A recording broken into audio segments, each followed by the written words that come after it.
गरज में हाथ को झूठा हिलाना सीख लेंगे हम। गरज में हाथ को झूठा हिलाना सीख लेंगे हम। मगर देकर मुझे बहुमत अभी विजयी बनाओ तो, मगर देकर मुझे बहुमत अभी विजयी बनाओ तो, हमेशा प्यार से उल्लू बनाना सीख लेंगे।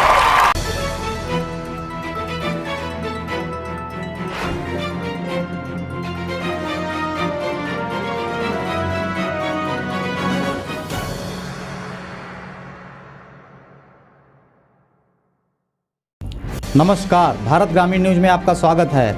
आज हमारे स्टूडियो में मौजूद हैं पुनीत शुक्ल जी, जो इतनी कम उम्र में इन्होंने कविता का मंच कई स्थानों पे किया है और हमारे स्टूडियो में मौजूद हैं।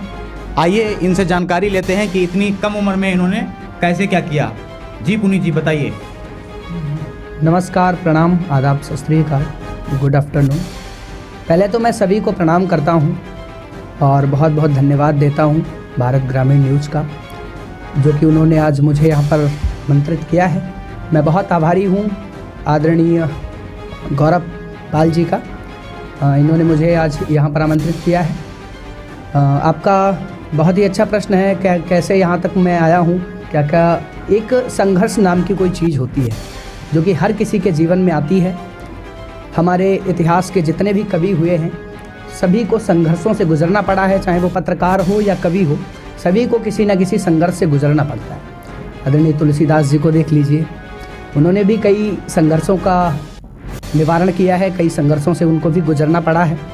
प्यार के संसार में तुलसी यहाँ तक खो गए, लाश को नौका समझकर पार सरिता हो गए, डूबते गिरते किसी विध से भरी बरसात में, जा लगे रत्नावली के पास आधी रात में। उन्हें प्रेम का कीड़ा लगा था, वो प्रेम उनका साकार नहीं था। उसके बाद में जब उनको प्रेम हुआ भगवान श्री रामचंद्र जी से, वो प्रेम साकार था। उसी साकार प्रेम के द्वारा आज हम लोग उनको पढ़ते हैं, आज हम लोग उनकी पुस्तकें पढ़ रहे हैं, उनकी पूजा कर रहे हैं। ऐसी पुस्तक उन्होंने लिखी जिनको हम अपने घर के मंदिर में स्थान देते हैं। इससे बड़ा कवियों के लिए कोई गौरव नहीं हो सकता है, हमारे भारत के लिए कोई गौरव नहीं हो सकता है। और मेरा कोई इतना बड़ा प्रोसेस नहीं रहा है मेरे पीछे का। मैं एक ज़िला हरदोई के छोटे से गांव कछेलिया से आता हूं। मैं अभी कह सकता हूं डेट ऑफ बर्थ मेरी 2004 है, 15/8/2004। और मैंने जो अपनी 8th क्लास तक की पढ़ाई है अपने गांव में ही की है। उसके बाद में मैं पाली में पब्लिक शिक्षा निकेतन में 9th क्लास तक, 10th क्लास मैंने वहीं से किया है। वहाँ पर छोटे छोटे कई कवि सम्मेलन हुआ करते थे क्लास लेवल के, जो कि कॉलेजों में अक्सर प्रोग्राम में हुआ करते हैं। तब मैं कविता नहीं लिखा करता था। पहली कविता मैंने डॉक्टर कुमार विश्वास जी की अपने कॉलेज में सुनाई थी जब मैं 7-8 वर्ष का रहा हूँगा। उसके बाद में मुझे कविता से रुचि होने लगी, मुझे बड़ा प्रेम था कविता से। और आज ये है कि मुझे 1 क्लास से लेकर के आज मैं SS कॉलेज में स्नातक फर्स्ट ईयर का छात्र हूँ। मुझे सारी कविताएं याद हैं। ये कविता से लगाव है, ये मेरा कविता से प्रेम है। तो पहली कविता मैंने कह सकता हूँ कि पब्लिक शिक्षा निकेतन में ही लिखी है, और वहीं पर मैंने पहली कविता कवि सम्मेलन में सुनाई थी, और वहाँ पर मुझे कवि सम्मेलन का संचालक बना दिया गया। पहली कविता मेरी थी, मैं 4 पंक्तियाँ सुनाना चाहता हूँ आपके चैनल के माध्यम से। वो कविता क्या थी? मैं जिस माहौल को, अपने आसपास के जिस माहौल को देखता था, उसी माहौल को लिखने का प्रयास करता था। हालांकि मुझे छंदों का ज्ञान नहीं था, मुझे मात्रा भार और मात्रा पतन का ज्ञान तब नहीं था।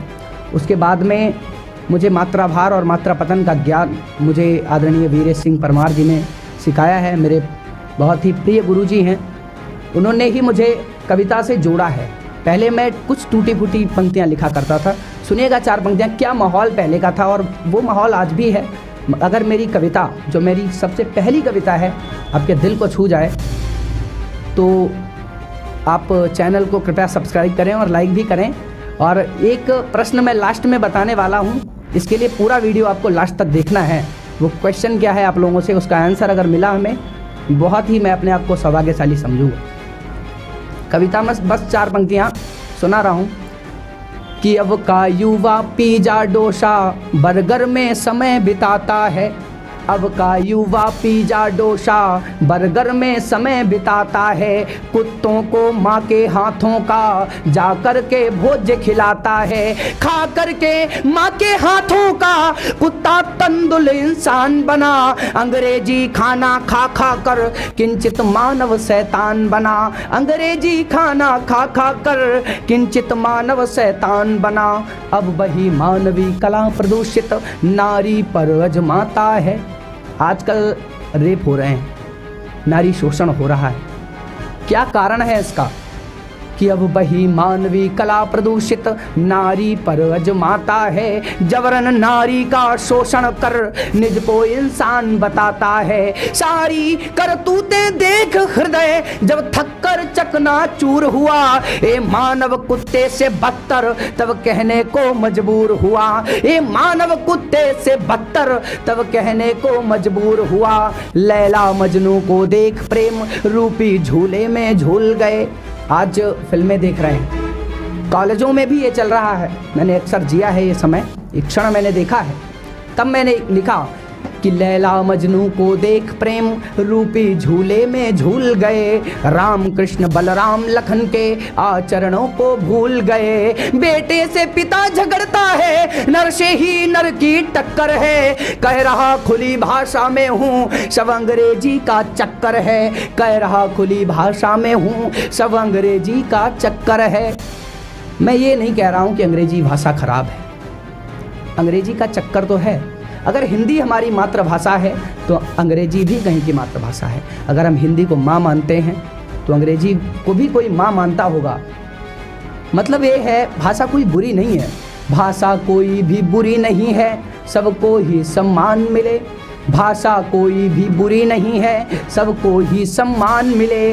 पर हिंदी भाषा को अपना अलग एक स्थान मिले। पर हिंदी भाषा को अपना अलग एक स्थान मिले।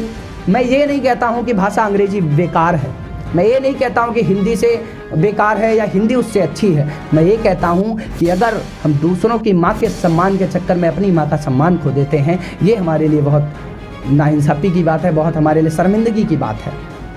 यही मैं आपके चैनल से कहना चाहता हूँ कि अगर हिंदी को पढ़ रहे हैं, आजकल का माहौल यही है कि हम हिंदी से ज़्यादा इंग्लिश को महत्व देते हैं। अगर मैं यहाँ पे इंग्लिश में स्पीच दे रहा होता, जिसको इंग्लिश का एक वर्ड भी नहीं मालूम है वो भी इसकी प्रशंसा करता। ये क्या है? हमारा हिंदुओं का देश है, मुस्लिमों का देश है, सिखों का देश है। भाषाएं सभी को आपस में जोड़ने का कार्य करती हैं, चाहे वो उर्दू हो, पंजाबी हो, मराठी हो, गुजराती हो, हिंदी हो, इंग्लिश हो।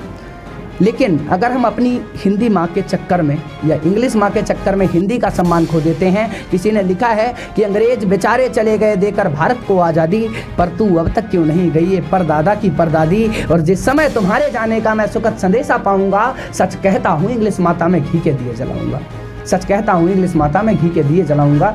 इसका मतलब ये नहीं है कि हम इंग्लिश को भगाना चाहते हैं। इसका मतलब ये है कि दूसरों की माँ के चक्कर में अपनी माँ का सम्मान खो रहे हैं, उसे बचाना चाहते हैं। संगच्छतम संबंधम संभो मनासि जानताम देवा भावे यथा पूर्वे सज्जनानाम उपासते कुर्वन्ने वेह कर्माणि जिजि विशेक्षतम समा यवम तो नान्य थोप्यसे न कर्म लिप्यते नरे मधुमन्ये निष्क्रमणम मधुमन्ये परायणम वाचा वादामि मधुमधुभूषायां मधुसदृशा आचारा लभते यायुचारा लंभते श्रियत आचारात कीर्तिमानोपि पुरुष प्रेत चेह च।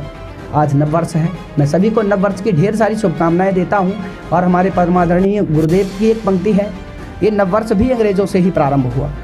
मेरा नियम है, आज मैंने किसी को नववर्ष की कोई भी बधाई नहीं दी। हैप्पी न्यू ईयर कहना ये अंग्रेज़ों के कार्य थे, ये उनका नववर्ष पूर्वज जिनके बंदर कहलाते। आदरणीय रामधारी सिंह दिनकर जी को पढ़िए, उन्होंने क्या लिखा है। नववर्ष का मतलब क्या है? नववर्ष पे, नए वर्ष पे नए तरह से जीवन की शुरुआत करो। छोड़ लोभ लालच मदमाया, मानवता की बात करो। मानवता की बात करने का समय है और नए वर्ष पर नए तरीके से अपने जीवन का प्रारंभ करिए। तो आपने अभी जो बताया ये पहली कविता थी या आखिरी है? जी इसको मैं पहली नहीं कह सकता हूँ और न ही आखिरी कह सकता हूँ, क्योंकि कविताएं पहली कविता कही जा सकती है, अंतिम कविता का कोई तोड़ नहीं है। कहाँ पे अंतिम कविता हो जाए मुझे भी नहीं पता है। नहीं, तो यही तो मुझे आपसे जानकारी लेना है कि आप अभी भी कविता का माहौल जो है आगे बढ़ा रहे हैं या आपने रोक दिया है? जी बिल्कुल, जिस तरीके से आदमी बढ़ता रहता है, आदमी का कद बढ़ता रहता है, उसकी उम्र बढ़ती रहती है, उसी प्रकार से कवि की कविताएं बढ़ती रहती हैं, उसके भाव बढ़ते रहते हैं, उसका शिल्प बढ़ता रहता है, उसके छंद बढ़ते रहते हैं। ठीक है, तो उसी प्रकार से मैं इसको पहली कविता तो नहीं कह सकता हूँ और अंतिम कविता तो नहीं है किसी भी प्रकार से। आपने सही प्रश्न किया है कि पहली कविता अगर आपका मन है तो मैं पहली कविता की भी 4 लाइनें सुनाना चाहता हूँ। जी बिल्कुल बिल्कुल। पहली कविता मेरी कोटे पे रही थी। कोटे में क्या क्या चल रहा है, हमारे पिताजी खाद्य एवं रसद विभाग से हैं, तो मैंने उसकी जो कुरीतियाँ देखी हैं, उसकी जो अच्छाई और बुराइयाँ देखी हैं, उसी को मैंने लिखा था, क्योंकि कवि जो देखता है वही लिखता है। थोड़ा अतिशयोक्ति भले हो जाए, कम नहीं होता है उसमें। मैंने लिखा था, एक बार मैंने ये जो है एसडीएम साहब थे और डीएसओ साहब बैठे हुए थे, जो भी खाद्य एवं रसद विभाग के कार्यकर्ता हैं, सभी बैठे हुए थे।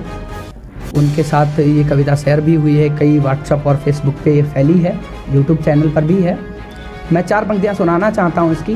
क्या मैंने पहली कविता आपने आदेश दिया है कि कोटा को कोठा बना दिया, कोटेदारों को अर्धवार, कोटा को कोठा बना दिया, कोटेदारों को अर्धवार, 70% कमीशन से जीवन जीना भी दुर्निवार, 70% कमीशन से जीवन जीना भी दुर्निवार। हम बड़े अकिंचित फंसे हुए दुविधा में चित्त फंसाए हैं, जितने तो पैदा किए नहीं उतने आधार लगाए हैं, जितने तो पैदा किए नहीं उतने आधार लगाए। परमानेंटली आधार मंगवाए जाते हैं। हमें किससे दर्द अपना कहें, हमसे वहाँ आधार मंगवाए जाते हैं हम जब गांव में मांगते हैं। इस समय मैं कवि के हैसियत से नहीं, एक कोटेदार की हैसियत से बोल रहा हूँ। हम जब गांव में आधार मांगते हैं, हमसे कहा जाता है कि आप परमानेंटली आधार लेते हैं, क्या करते हैं आप, क्या जवाब दिया जाए उनको।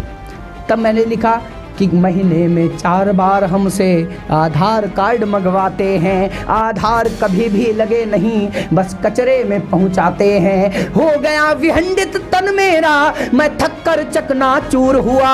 ये कोटा है कोठा समान, ये कोटा है कोठा समान, तब कहने को मजबूर हुआ।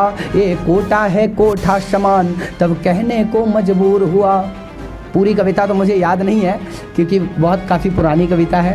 और ये कवि के साथ साथ एक राइटर भी हैं। इनकी एक पुस्तक जो है वो प्रकाशित हो चुकी है। आइए मैं इनसे पूरी जानकारी लेता हूँ, कौन कौन सी वो पुस्तकें थी आगे और कौन सी पुस्तक जो है प्रकाशित होने वाली है। जी बहुत ही अच्छा सवाल किया है आपने।